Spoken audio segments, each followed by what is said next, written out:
Let me ask you a simple question today and give me a correct answer. क्या आपको भी interview के नाम से डर लगता है? Welcome to the team. You are not only one person.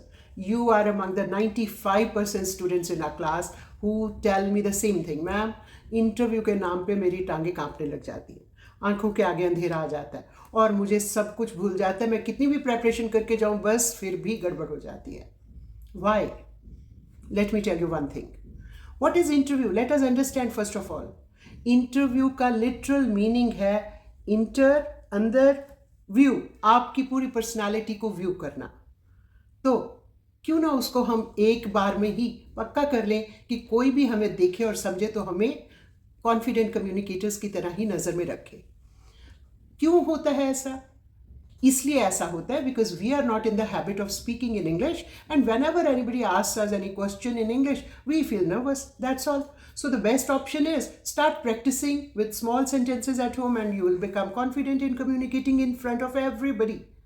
Be that talking to the higher authorities, interviews, be that in the IELTS exams, classroom performance, even in YouTube videos, presentations, हर जगह जब भी कभी आपको बोलना होता है तो आपको कोई ना कोई तरीका, एक स्ट्रक्चर आपको फॉलो करना होता है.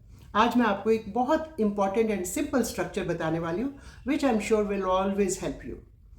ये हमारी बहुत इंपॉर्टेंट एक क्लास का सेगमेंट है जिसको हम कहते हैं 6 पैग फॉर्मूला. घबराना नहीं, ये वो पैग्स नहीं है. पैग्स का यहाँ मतलब है हुक्स, खूंटियाँ जिसके ऊपर कोई चीज़ टांगी जाती है. सो ये आपका एक मेमोरी ट्रिक है. 6, 5 these, 1 this. This is called 6 pegs formula. So जब भी कभी आपने किसी भी इंटरव्यू के लिए जाना है तो ये आपको याद दिलवाएंगे कि आपने कोई मिस नहीं किया है. Start from this side, thumbs up वाला. सबसे पहले आपने जब भी कोई आपके सामने है उनको आपने ग्रीटिंग करनी है. That shows that you are respecting the authority. So अगर एक जना है, ज़्यादा जने हैं तो आपके पास ये ऑप्शन है गुड मॉर्निंग, गुड आफ्टरनून, जो भी आपके टाइम के हिसाब से होगा. लेकिन गुड नाइट नहीं कहना. Good night is a parting salutation. जब आप सारी बात खत्म करते हो, गुड नाइट का मतलब वो होता है. So good afternoon, good morning according to the time. So good morning everyone, good morning sir, good morning madam. ये आपका फर्स्ट स्टेप हो गया. Number 2, my name is Bikramjit Kaur Mangat. Number 3, I am from Punjab, India. जब आपने अपना जगह का नाम बताना हो, कहाँ से हो आप, पहले छोटी जो आपका स्टेट या आपका सिटी है उसका नाम, फिर उसके बाद बड़ा.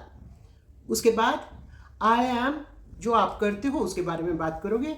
I am an English communicator coach and NLP trainer. अपने बारे में बताइए. उसके बाद 5th आपका, जो आपका पैशन है. I am passionate to empower youth to become confident communicators so that they could live a happy and fulfilling life as a married person as well as a professional person. So last me, this one.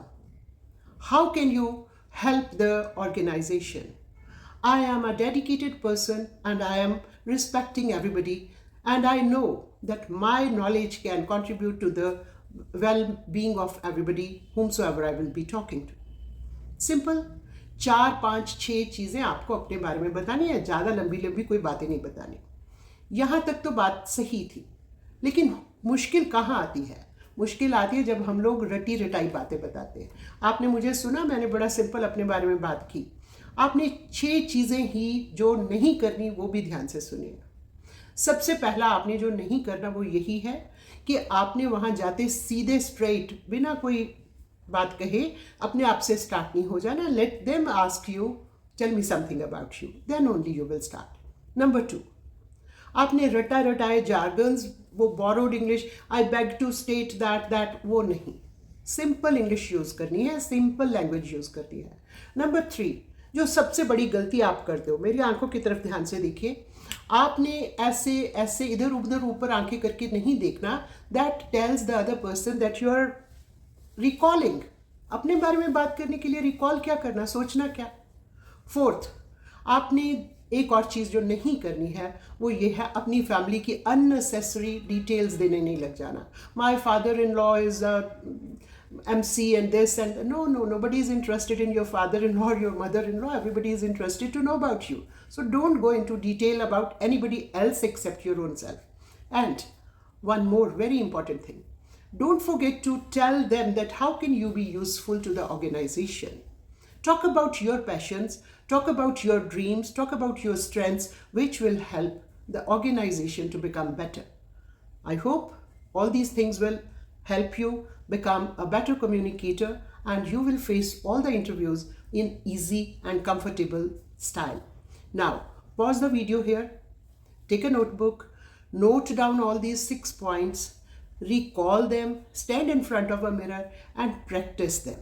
And don't forget to ask me if you want to know anything special in relation to your communication skills. I'm always here to help you become confident communicator and a happy person.